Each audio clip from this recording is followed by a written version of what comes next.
আজিৰ পৰা আৰম্ভ হৈছে পবিত্ৰ ভাদ মাহ আৰু এই পবিত্ৰ ভাদ মাহ উপলক্ষে সত্ৰীয়া সংস্কৃতিৰ প্ৰাণকেন্দ্ৰ নদীদ্বীপ মাজুলীত প্ৰতিখন সত্ৰ আৰু নামঘৰত হৰিনামৰ ধ্বনিৰে মুখৰিত হৈ পৰা দেখিবলৈ পোৱা গৈছে।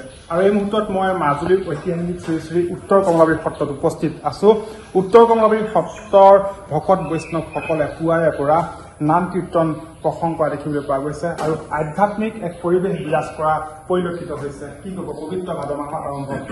হয়, যাৰ জৰিয়তে আমি শ্ৰী শ্ৰী উত্তৰ কমলাবাৰী সত্ৰৰ অধিকাৰ প্ৰমুখ্য সমূহ বাপুসকলে এই পবিত্ৰ ভাদ মাহৰ প্ৰাক্ষণত সমূহ অসমবাসীলৈ আন্তৰিক ওলগ জনাইছোঁ। গুৰুজনে মাধৱদেৱ মহাপুৰুষে এটি বৰগীতত লিখিছে যে জীৱৰ তৰণ হেতু নাৰায়ণ বৈকুণ্ঠ তেজী আহি কহয় মাধৱ নানাবিধ ৰসে প্ৰচাৰিলা যশৰাশি।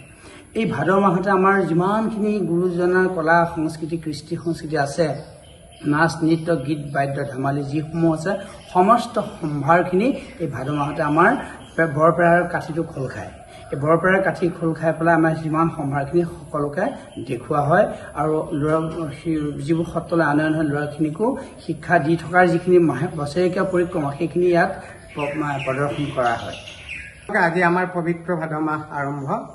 আমাৰ বদলা পদ্মতাৰ যিখিনি তেখেতে বিজনা গুৰুৰ যিখিনি শক্তি ভক্তিৰ পৰা ধৰি যিখিনি গুণমালাৰ পৰা ধৰি ঘোষা দশম কীৰ্তন ৰত্নাৱলীৰ পৰা পদ্মপুৰাণৰ পৰা আদি কৰি সকলোখিনি যিমানখিনি আলমাৰীত আছিল সকলোখিনি বদলা পদ্মতাই মোকলাই ভকতসকলক বিতৰণ কৰিছিল, যেনেকৈ প্ৰসাদৰ দৰে। সেই বস্তুখিনিকে আমাৰ ভক্তসকলে ঈশ্বৰ সেৱা বুলি ভাবি প্ৰতি বছৰে আজি 500 বছৰ আগৰ পৰা ভাদ মাহত আমাৰ গুণানী কীৰ্তনখিনি প্ৰসাৰ বা চৰণ চিন্তন কৰা হয়। ধন্যবাদ জনাইছো। এইদৰেই মাজুলীৰ প্ৰতি নামঘৰ সত্ৰত নামৰ ধ্বনিৰে মুখৰিত হৈ পৰিব, কাৰণ এই পবিত্ৰ মাহ হিচাপে গণ্য কৰা হয় ভাদ মাহটি।